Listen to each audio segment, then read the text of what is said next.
Like and subscribe in the next 5 seconds, or this will be in your bed tonight. Serious, bullies of suicide victims. How did you feel after finding out the news?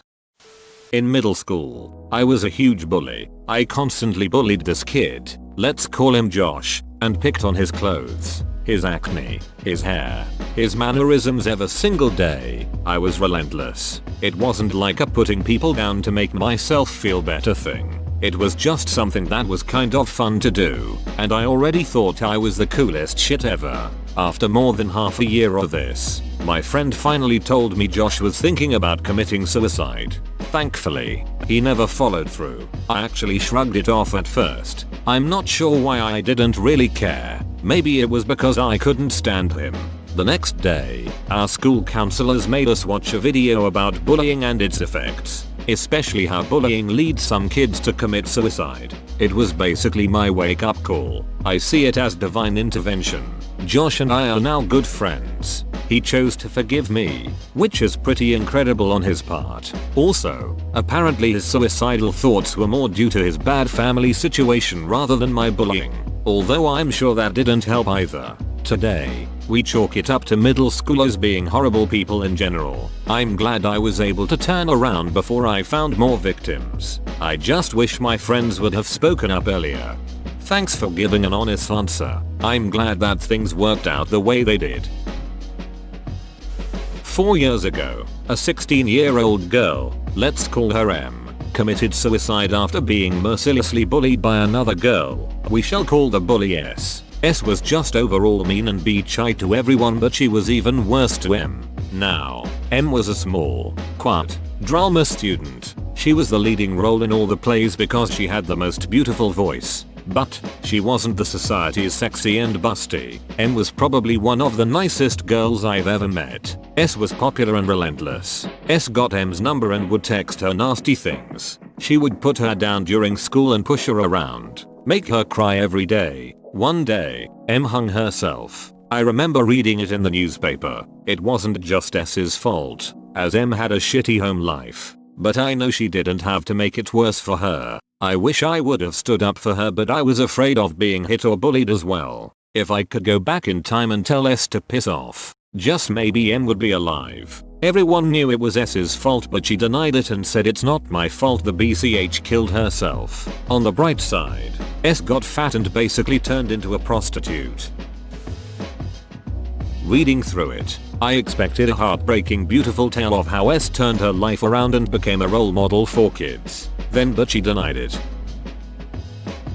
When I was 10, my dad died. My mom couldn't stand staying at the house he died in, so we moved after that. I started school in a new town, and the kids started to bully me. It was after Stand By Me and I was a fat kid. Tends to happen when your dad dies before your eyes, and the story is much worse than that, but I'll spare you the details. So of course everyone would scream boom ba ba boom when I would walk down the hall. In gym, we'd play shirts and skins and the teacher would always make me a skins because he thought it was funny, and when I would go to put my shirt back on, there would always be a lodgy in it, so I would have to walk home from school with no shirt on.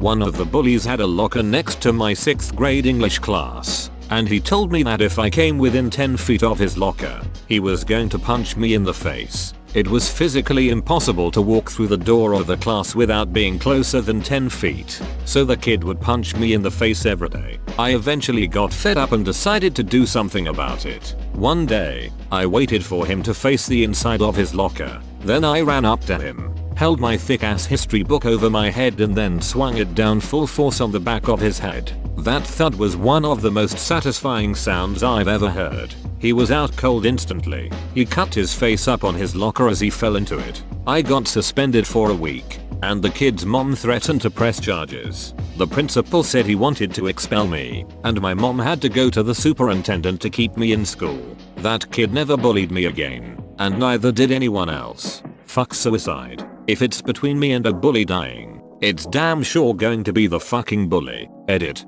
Thank you all for the kind words. Going through all of this taught me that I don't need anyone else to stand up for me. I can do it myself. It taught me how strong I am. I'm 37 now. I'm happily married to a beautiful, brilliant, engineering PhD woman. We have a really nice life in a beautiful part of the country, and I stand on stage and make people laugh for a living.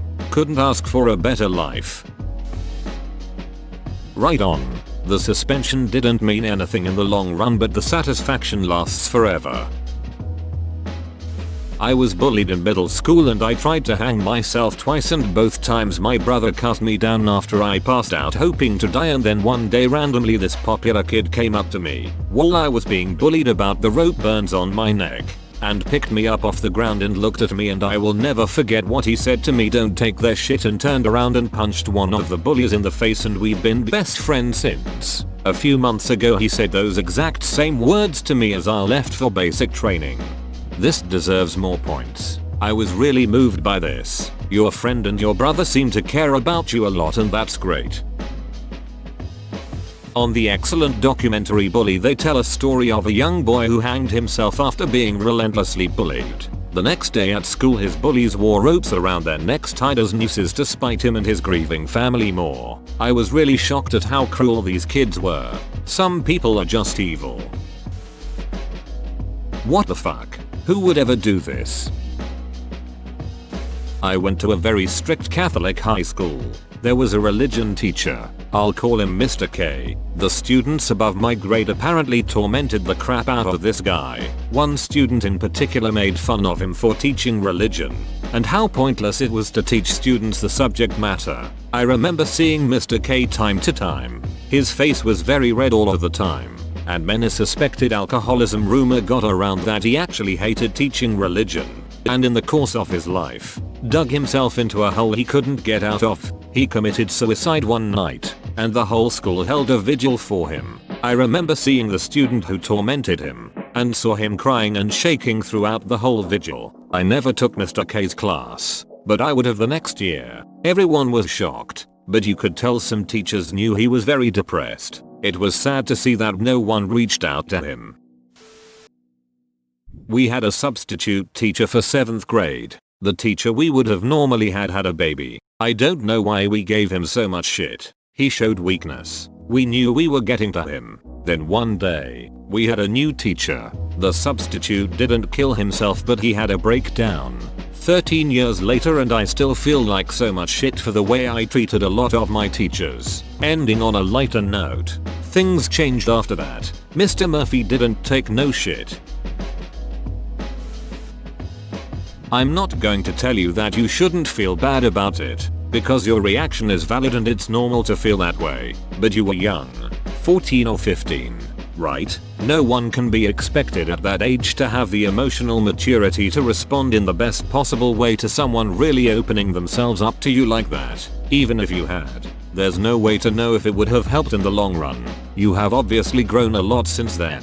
And the fact that you realize now the importance of being there for people in moments of vulnerability is proof that you have learned something valuable from a terrible experience. Brightening other people's days won't bring her back, but it will help those that are still here, and that's all anyone can do. When I was in 8th grade, I got into an argument with a girl who I was friends with. She put me down a lot and was very emotional, but all I ever did was be a good friend to her. One day my friends all made fun of her during class to get back at her for telling my crush I liked him. Immature drama. They made a comment to her because she slept with diapers at night. They said, "Which do you use, Huggins or Pampers?" I felt terrible, but I didn't say anything. It haunted me for years. In high school I would compliment her on her depressing art that was always in art shows, but she would give me a glare. My last day of high school I tied loose ends with people I didn't get along with, but I never got a chance to tell her I was sorry. Then, a few months later during our first year of college, she hung herself. I broke down and cried for days. The guilt became even worse because I never apologized or maybe even contributed to it. I didn't forget about the day they teased her. I bet she didn't either. It's been over a year and I still miss her. I remember the exact day, but I'm not allowed to miss her because we weren't really friends for years. Nobody ever told me when her funeral was, so I missed it. Nor do I know where she's buried. No suicide note or anything. She was just gone. I'll never know why. Shit, this reminds me of the only time I have ever bullied someone. It was uncalled for and I only did it to look cool in front of my friends. He was very fat and was playing basketball and I told him to wear a bra next time. This was 10 years ago and it still bothers me, but when I saw him again a few years ago I was too scared to apologize. I think I might go look him up now. Thanks. I was bullied in school so bad that to prevent myself from suicide I began online school. And it's been a year since I left and I saw the kid that always bullied me and he didn't even recognize me. I almost felt worse after that than when he was bullying me. How can you drive someone to almost kill themselves for 8 years and not even remember them a year later? Probably faking not recognizing you because he is ashamed or afraid. You probably shouldn't give a shit what that person thinks. The best revenge is to live well. Not exactly what you were asking for, but had an ex-boyfriend attempt suicide after a nasty breakup. This was following months of bickering. He gave me an ultimatum. Get back together or he'd kill himself. I declined. He attempted to off himself but was fortunately unsuccessful and ended up in the psych ward. It is honestly the most shitty feeling in the world to know you drove someone to that point. It makes you rethink everything you ever said to them and about them. Days, weeks, even months of numbness and guilt follow. Then you start to resent them, which only makes it worse. You resent them because you're mad at yourself and it is easier to hate them for trying such a thing. Especially when things were only said in the heat of the moment. Even anger never justifies what you drove them to and you remain in a state of self-loathing. What a lot of people don't realize when they try or succeed is that their suicide impacts everyone around them. Sure, you might get your revenge and make that person feel like shit, but are you really any better than your bullies if your last act on this planet was to make sure they live the rest of their life with that guilt hanging over them? And if you don't care about your bullies, consider your family, your friends, the stranger who finds you. All of their lives are permanently altered by your last choice. The problem with this sort of situation, without you, there's no point to live, is that it's the sort of thing an abusive prick will do every time you get tired of his bullshit. You never want to find out you were wrong to assume this was the case, though, and that's why it's a threat. It's a threat to your well-being. I'd say there's very little difference between this and just outright threatening to beat you if you leave. I guess what I'm trying to say is don't beat yourself up over it. If he was going to kill himself over a breakup, it was probably just the tipping point that finally pushed all the rest of his unsolved problems downhill. And really, anything could end up doing that. Car breaks down, loses his job, anything that puts a lot of stress on him. Glad he got help. Don't blame yourself. Plenty of people say that sort of thing and never act on it because they think it'll get them attention. That's been 2 of my boyfriends. I've ignored their threats both times and they never carried those threats out. Back last year, a friend of my brother committed suicide after being physically and emotionally abused by family and people at his college. I'm sure there was more to it, but my brother went to the family's house to speak with them and give his condolences when the father said I didn't really care for him much. I've never once seen my brother stand up for anyone besides me, and even then, he would never let me know he was doing it. He's very prided on the fact that nobody thinks he gives a shit. But my brother is a trained Marine and he took that bastard down in less than a second.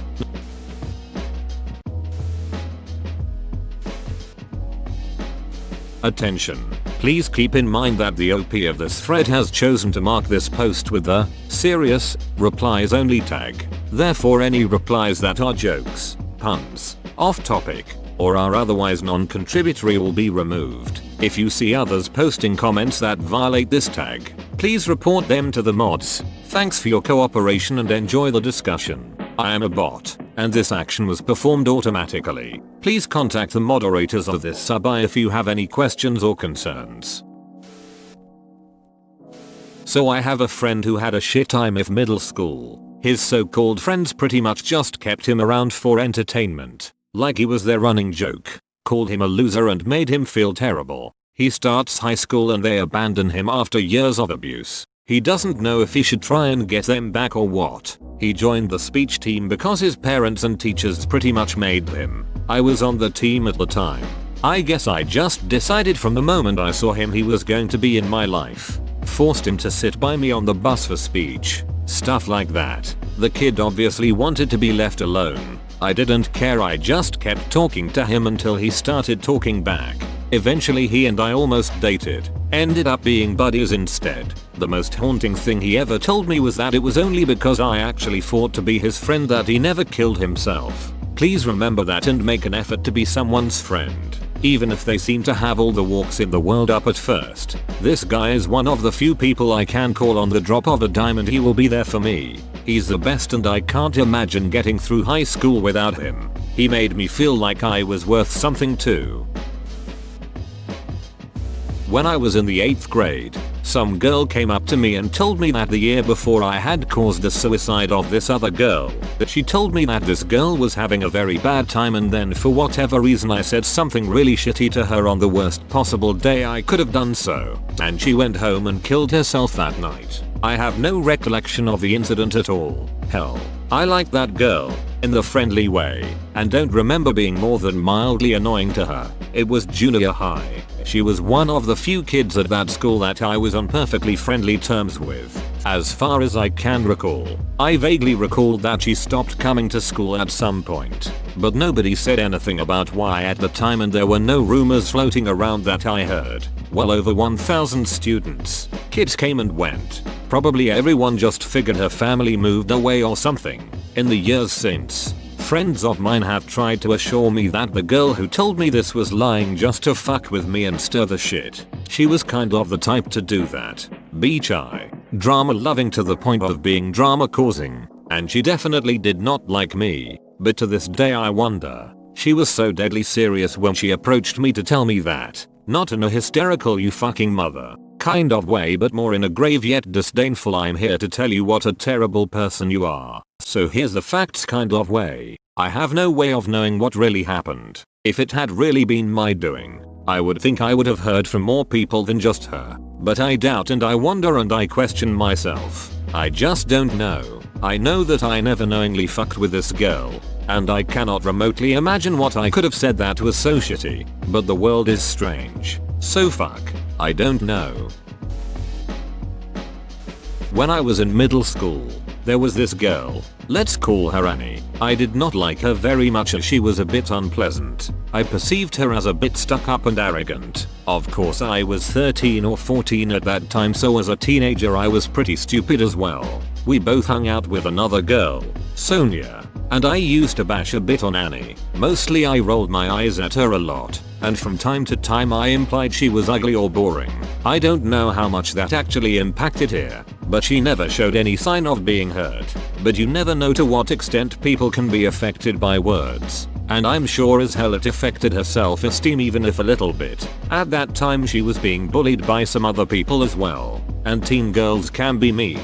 Some years later I got the news that she had shot herself, and on the stomach. So slow and painful was part of the experience. The story I heard was that she had some family trouble and some bad boyfriend issues. He cheated on her or something like that. I don't really feel guilty about it, but I wish I hadn't been so harsh to her when we were in school together. There's no way to know if things would have turned out differently. In the end she is part of that group of people I didn't give a chance. And while she might be the only story in that group that has ended tragically so far, I think I have learned to go that extra mile to extend my friendship and understanding to people the previous me would have dismissed without hesitation.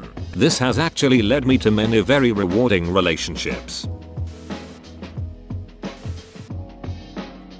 Let me tell you about Kevin. We went to school together since elementary school. Neither of us were very popular. We were middle tier students. Nothing special. For some reason we were always placed in the same class. And for another reason we were mortal enemies. Always we were at arms. Kevin was my arch enemy. Our pranks escalated over the years. They went from baseballs over the fence to smashing shins with hockey sticks. One year, in freshman gym class we were playing volleyball and I spiked the ball into his back. He was on my team. My serve. That made him erupt. He jumped me pretty good and gave me a black eye. Nothing too serious until a few years after graduation I heard that he killed himself. I don't know why or how. A lot of people from my hometown were broken up about it. I didn't feel bad at the time, but every now and then I wonder if my actions were among the reasons he decided to end his life. Remember to sort by controversial if you want to read the actual stories. Lived with and was good friends with someone who worked at and spent time adamantly convincing another young guy to commit suicide. Pretty much for kicks. He was schizophrenic. So that was a probably big role.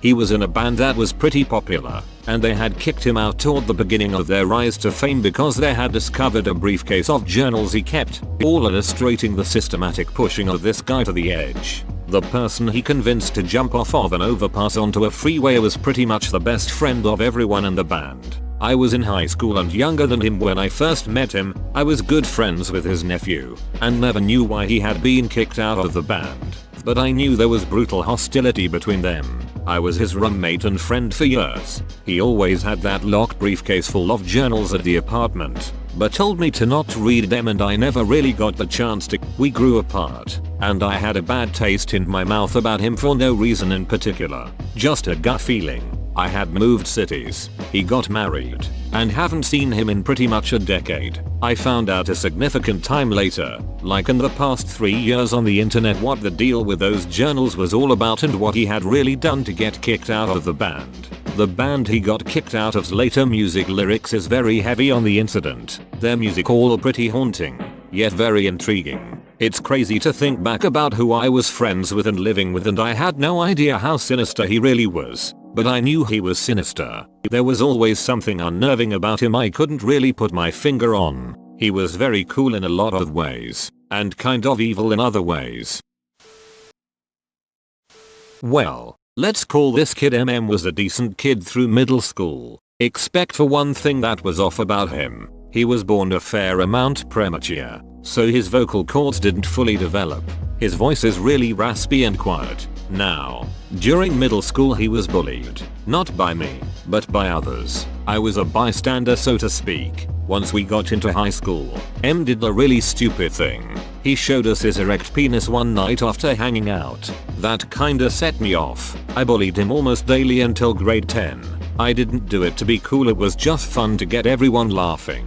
Even he was laughing. Then one day I guess I said the wrong thing and broke down into a panic attack. Almost choked to death on his own tears. I couldn't own up to my actions. I just couldn't believe I drove some kid to that point. Fortunately, I cleaned up my act, and is now my friend. Thanks for watching. Be sure to like and subscribe for more interviews.